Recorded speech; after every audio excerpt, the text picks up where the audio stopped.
বাংলাদেশ সংক্রান্ত আন্তর্জাতিক বিভিন্ন ইস্যুতে যেখানে পররাষ্ট্র উপদেষ্টার মুখ্য ভূমিকা পালন করার কথা, আমরা তাকে কোথাও গত কয়েকদিন ধরে দেখছি না। কোথায় আছেন তিনি? কি হয়েছে তার? তাকে কি ওএসডি করে রাখা হয়েছে বা তিনি পদত্যাগ করতে যাচ্ছেন? এই বিষয়গুলো বেশ কিছুদিন ধরে মানুষের মুখে মুখে গুঞ্জন আকারে ছড়াচ্ছে।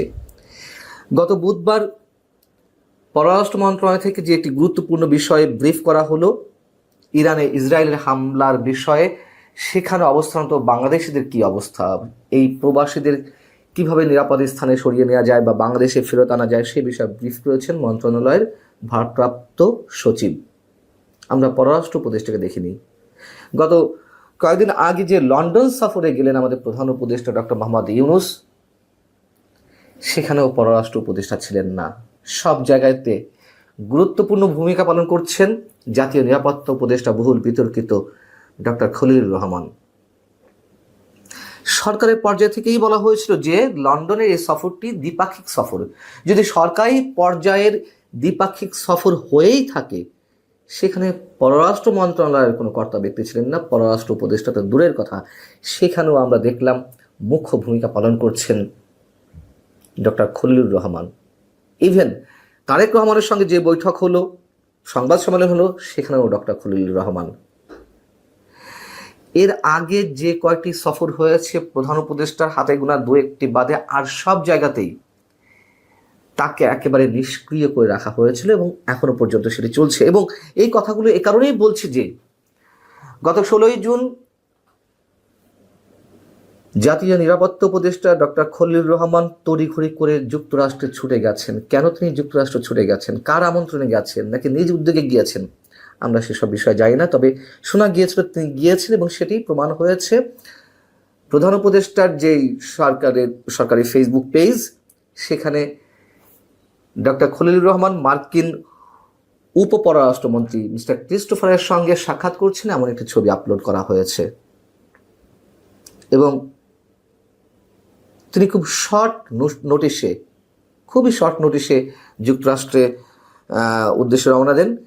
আমি এর আগে জানিয়েছিলাম যে তার চীন যাওয়ার কথা, সেই যাওয়াটি আপাতত স্থগিত করে তিনি যুক্তরাষ্ট্রে ছুটে গেছেন। এর মধ্য দিয়ে হয়তো যাবেন, যেটুকু শোনা যাচ্ছে চীন সফরও করবেন। এবং মার্কিন উপপররাষ্ট্রমন্ত্রীর সঙ্গে কি বিষয়ে কথা হয়েছে ডক্টর খলিলুর রহমান তার ফেসবুক পেজেও সম্ভবত উল্লেখ করেছেন, অথবা প্রধান উপদেষ্টার ফেসবুক পেজে এটি উল্লেখ করা হয়েছে যে রোহিঙ্গা সমস্যা, বাংলাদেশ ও যুক্তরাষ্ট্রের মধ্যে চলমান শুল্ক আলোচনা, দক্ষিণ এশিয়ার উন্নয়ন এবং বাংলাদেশের গণতান্ত্রিক উত্তরণ, এসব বিষয় নিয়ে আলোচনা হয়েছে। এর প্রত্যেকটিতেই তো বাংলাদেশের প্রতিনিধিত্ব করার কথা আমাদের পররাষ্ট্র উপদেষ্টার, এবং এসব বিষয়ে তিনিই কনসার্ন ব্যক্তি, কিন্তু সব জায়গাতে তাকে অ্যাভয়েড করা হচ্ছে। কি ঘটছে সরকারের মধ্যে? ডক্টর খলিলুর রহমান কেন এত বেশি নির্ভরশীল ব্যক্তি হয়ে পড়েছেন ডক্টর মোহাম্মদ ইউনুসের জন্য এত বিতর্ক থাকার পরেও? সেই প্রশ্ন অনেক মহল থেকে এর মধ্যে উঠছে। এবং মার্কিন উপপররাষ্ট্রমন্ত্রী কি মন্তব্য করেছেন, যেটি আমাদের সরকারের পক্ষ থেকে জানানো হচ্ছে যে গুরুত্বপূর্ণ সময়ে অধ্যাপক ডক্টর মোহাম্মদ ইউনুসের নেতৃত্বে যে সরকার পরিচালিত হচ্ছে তার খুব প্রশংসা করা হয়েছে এবং বাংলাদেশের প্রতি মার্কিন যুক্তরাষ্ট্রের অব্যাহত সমর্থন মিস্টার ক্রিস্টোফার পুনর্ব্যক্ত করেছেন। পুনর্ব্যক্ত তো করার কথাই। সাম্প্রতিক সময় যা শোনা যাচ্ছে, নির্বাচন ইস্যুতে একটি টু শব্দ পর্যন্ত গত 10-10.5 মাসে যুক্তরাষ্ট্রের পক্ষ থেকে আমরা উচ্চারণ করতে শুনিনি। এবং এই যে সো কল্ড সংস্কার, এখানে সার্বিক বিষয়ে তাদের সমর্থন কেন, কি কারণে, সেগুলো স্পষ্ট, সবার কাছেই, আমাদের কাছে স্পষ্ট। সেনাপ্রধান জেনারেল ওয়াকারুজ্জামানকে সরানোর বিষয়ে নানান ধরনের গুঞ্জন মানুষের মুখে মুখে রটছে এবং তার পরিকল্পনার বিভিন্ন জায়গা থেকে শোনা যাচ্ছে। যাই হোক, যেগুলো কোনো শক্ত রেফারেন্স দিতে পারছে না, সেই বিষয়ে নিশ্চিত করে কিছু বলতে চায় না।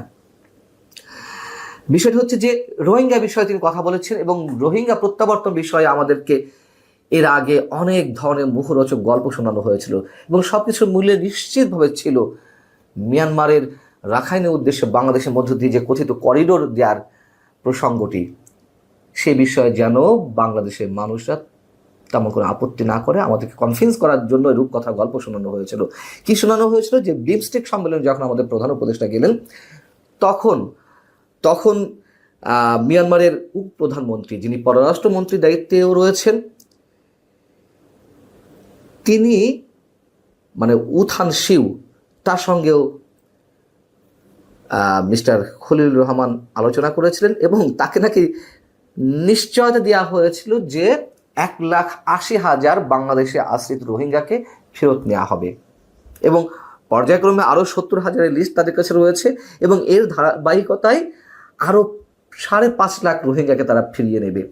কি আষাঢ়ে গল্প, কি অদ্ভুত গল্প আমাদেরকে শোনানো হলো। এবং যখন বিমস্টেক সম্মেলন থেকে এই বিষয়টি জানানো হয়েছিল, মন্তব্য করেছিলাম যে একজন রোহিঙ্গাকেও পাঠাতে পারবে না, সম্ভব না। এটা চীন মিয়ানমারের ডিরেক্ট তাদের সিদ্ধান্ত ছাড়া সম্ভব নয়। আমাদেরকে আষাঢ়ের গল্প শোনানো হলো যে মিয়ানমারের উপপ্রধানমন্ত্রী উথান শিউ তিনি নিশ্চিত করেছেন। সেই নিশ্চয়তার ছিটে ফুটা কি দেখা যাচ্ছে?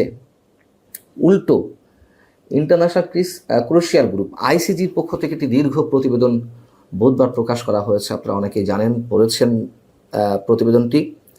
তার মোদ্দা কথা হচ্ছে, বাংলাদেশে আশ্রিত রোহিঙ্গারা, তাদের মধ্যে যে বিভিন্ন ধরনের সশস্ত্র গোষ্ঠী রয়েছে, তারা সরাসরি আরাকান আর্মির সঙ্গে যুদ্ধে জড়িয়ে পড়ছে। যেখানে বলা হচ্ছে যে আরাকান আর্মির অত্যাচারে নিপীড়নে নতুন করে রোহিঙ্গারা গত 1 বছরে প্রায় লক্ষাধিক রোহিঙ্গা বাংলাদেশে আরও নতুন করে প্রবেশ করেছে। সেখানে আবার তারা তাদের সঙ্গে যুদ্ধ করছে। এবং এই করিডোর দেওয়ার বিষয়ে যে যুক্তি দাঁড় করানো হচ্ছিল যে ওখানে ত্রাণ পাঠানো হলে আরাকান আর্মি আমাদেরকে সাপোর্ট করবেন, কোন হিসেবে করবেন, কীভাবে করবেন, মানে তার কোনো লক্ষণ তো বিন্দুমাত্র ছিল না। কিন্তু আমাদেরকে এ ধরনের একের পর এক আজগুবি তথ্য, আজগুবি গল্প শোনানো হচ্ছিল। উল্টো মিয়ানমার সরকারের পক্ষ থেকে আমাদের রাষ্ট্রদূতকে ফেরত পাঠানো হলো, আরাকান আর্মির সঙ্গে যোগাযোগ রাখা হচ্ছে বাংলাদেশ সরকারের পক্ষ থেকে। এই কথা তো ডক্টর খলিলুর রহমান সহ আরও অনেকে স্পষ্টভাবে বলেছেন। সেখানে মিয়ানমারের জান্তা সরকারের তো এটি ভালোভাবে নেওয়ার কথা নয়। এগুলোও পুরনো কথা, শুধু একটু মনে করিয়ে দিচ্ছি যে কি হতে যাচ্ছে। এবং করিডর ইস্যুটি এখনো পর্যন্ত নিশ্চয়ই থেমে যায়নি, যদিও সরকারের পক্ষ থেকে সরকারের নির্বাহী প্রধান, আমাদের প্রধান উপদেষ্টা ডক্টর মোহাম্মদ ইউনূস, তিনি স্পষ্ট করে জাতির উদ্দেশ্যে জানিয়েছেন যে করিডরের বিষয়টি হচ্ছে চিলে কান নিয়ে যাওয়ার মতো অবস্থা, একেবারে গুজব, যদিও গুজব নয়। এবং সেই জায়গাটিতেই আমরা নোটিশ করতে চাই আমাদের পররাষ্ট্র উপদেষ্টা, যাকে আমি সবসময় একজন ব্যক্তিত্ববান মানুষ হিসেবে মনে করি, যার সাথে আমার ব্যক্তিগত সম্পর্ক রয়েছে, তিনি স্পষ্ট বলে ফেললেন যে এই ইস্যুতে সরকার নীতিগত সিদ্ধান্ত নিয়েছে করিডোর দেওয়ার ক্ষেত্রে। তারপর থেকেই আরও বেশি মাত্রায় তাকে আমরা ঘটনার আড়ালে অবস্থান করছি, যদিও তারও আগে থেকে বিভিন্ন ইস্যুতে তৌহিদ হোসেনের সঙ্গে সরকারের একটা দূরত্ব বাড়ছিল। কেন ডক্টর খলিলুর রহমান আমেরিকা ছুটে গেলেন? কেন সব জায়গাতে তাকে প্রাধান্য দেওয়া হচ্ছে? কেন এখনো করিডোর ইস্যুতে নানান ধরনের গুঞ্জন আমাদের সামনে আসছে? এবং দেশের অভ্যন্তরীণ রাজনীতিতেও আমরা অনেকখানি, আমাদের কোনো কোনো রাজনৈতিক দল অনেকখানি এ বিষয়ে ইউটার্ন নিয়েছে। সে বিষয়ে পরে একটি কন্টেন্ট আমি করব। খলিলুর রহমান মার্কিন নাগরিক, কোনো ভুল নেই। তিনি প্রমাণ করতে বলেছেন, আমরা প্রমাণ করব না। তিনি তার পাসপোর্টটি শো করুন আমাদেরকে। এবং এমন একটি ব্যক্তির কাছে বাংলাদেশের স্বাধীনতা, সার্বভৌমত্ব কোনোভাবেই নিরাপদ থাকতে পারে না, এটি অনেকেই বলছেন এবং খুব গুরুত্বপূর্ণ জায়গা থেকে এই প্রশ্নগুলো উত্থাপিত হচ্ছে।